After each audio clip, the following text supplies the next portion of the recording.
Bila sebut Hagia Sophia, sudah tentu kita akan bayangkan masjid yang menjadi tarikan utama di kota Istanbul, Turki ini. Tapi tahu tak yang masjid Hagia Sophia itu sebenarnya adalah sebuah gereja. Kita patah balik ke zaman kerajaan Byzantine, yang mana ketika itu kota Istanbul itu sendiri masih di dalam kawasan kerajaan ini dengan nama Konstantinopel. Pada tahun 532 Masehi pernah berlakunya satu kerusuhan oleh rakyat Byzantine sendiri yang tidak berpuas hati dengan pemerintah pada waktu itu, iaitu Justinian, sehingga menyebabkan mereka membakar dua buah gereja dan salah satunya bernama Hagia Sophia.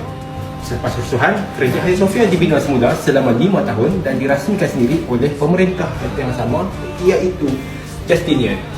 Namun pada tahun 1453, kota Konstantinopel diserang oleh armada kerajaan Turki Utsmaniyah yang diketuai oleh Sultan Muhammad Al-Fatih, Mehmed the Conqueror, dan berjaya menaklukinya, termasuklah gereja Hagia Sophia itu sendiri.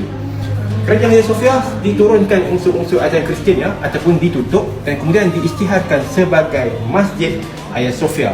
Namun pada tahun 1934, iaitu tahun ke-12 selepas runtuhnya kerajaan Turki Utsmaniyah dan digantikan dengan Republik Turki, presidennya iaitu Mustafa Kemal, bukan Muhyiddin yang ni, tapi Mustafa Kemal Atatürk, menukar Masjid Hagia Sophia kepada sebuah muzium yang mempamerkan seni warisan Byzantine dan Turki Utsmaniyah yang dirasmikan pada tarikh 24 November 1934. Namun berita baiknya, pada 10 Julai 2020, Presiden Turki sehingga sekarang iaitu Recep Tayyip Erdogan telah mengisytiharkan semula Hagia Sophia sebagai sebuah masjid yang bernama Masjid Hagia Sophia dan ianya kekal sehinggalah ke hari ini.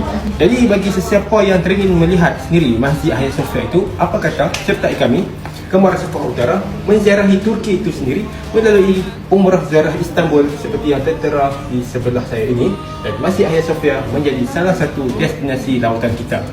Boleh ke borang biru di bawah ni kepada yang berminat, dan kita jumpa lagi dalam video-video yang lain.